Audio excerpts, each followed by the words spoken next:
Eliot's concept of tradition and individual talent is a modernist's take on criticism in general and poetic process in particular. Hi, I am Asad Imran and you are watching the S Elioters. It's time to dig deeper into Eliot's concept of tradition and individual talent. As usual, you can see the typed version in the description. Introduction. Thomas Stearns Eliot is one of the noble names among the great poets ever produced in English literature. But he is also a renowned critic, a devotee to classicism. Before his contribution to poetry and criticism, poetry was lingering in its chaotic form. Poets were blindly trying to imitate the revolt of Romanticism. Therefore, a new poetic doctrine was unevitable to be established. So, T.S. Eliot came forward with his own judgment of poetry as an outcome of both traditional and individual talent. The essay has been divided into three parts. The first one deals with the explanation of tradition, while the second part evaluates the theory of impersonality, and the third part consists of a conclusion. What is tradition? Tradition, in common sense, means the ever developing set of customs and ideologies of a nation or a group of nations. But for Eliot, tradition is something that links the present with the past. Eliot adds the sense of history to tradition. Eliot gives his insight on literary tradition as thus. Quote, not only of the pastness of the past, but also of its presence.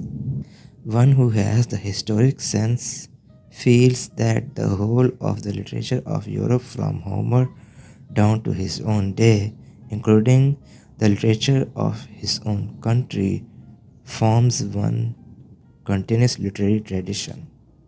End quote.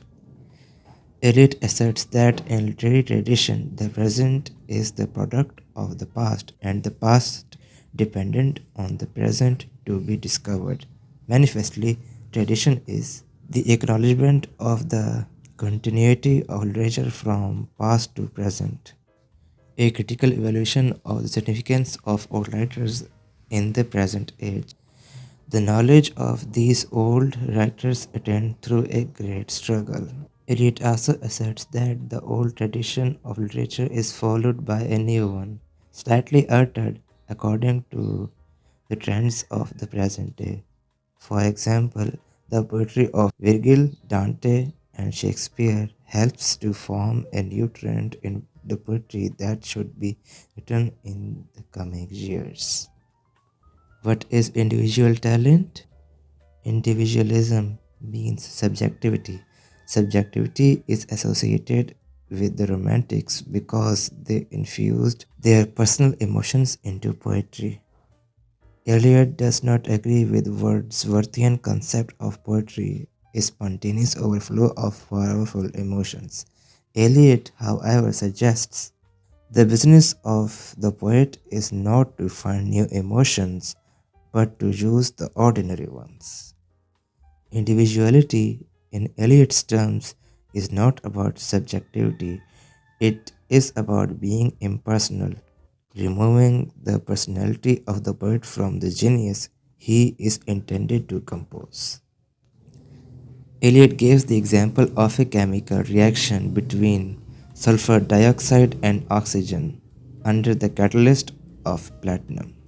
As a result of the reaction, sulfuric acid is released as the final product, but the catalyst remains unchanged. Similarly, a poet composes a poem by attaining the subjects through the hard labor under the sense of historical tradition. During the process of composition, a poet does not add something that may show his personality, just like we do not see platinum mixing in sulfur.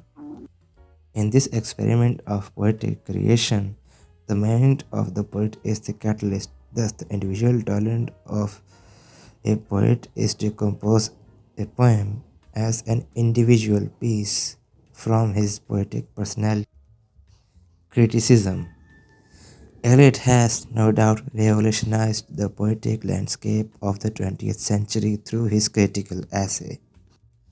But his criticism has received much criticism by other literary figures for not explaining in adequate terms about tradition. A literary figure, Harold Bloom, disagrees with Eliot's remarks on romantic poetry, which he terms, quote, disassociation of sensibility. This is not true because romantic poetry does appreciate the beauty of nature and a temporal escape from the harsh realities of life. Another point of Eliot critics argue about is his idealization of European culture and history as a mandatory requirement for becoming a poet. However, Eliot himself praised the genius of Eastern civilization, for example, his acknowledgement of Mahabharata. Conclusion. Despite the criticism, Eliot's concept of tradition and individual talent was a remarkable step in breathing a new life in the dull, poetic landscape. Surely, excessive learning kills the element of delight in a poetic composition, but learning differs from person to person. Therefore, this essay is somewhat sound but an unofficial manifesto of T.S. Eliot.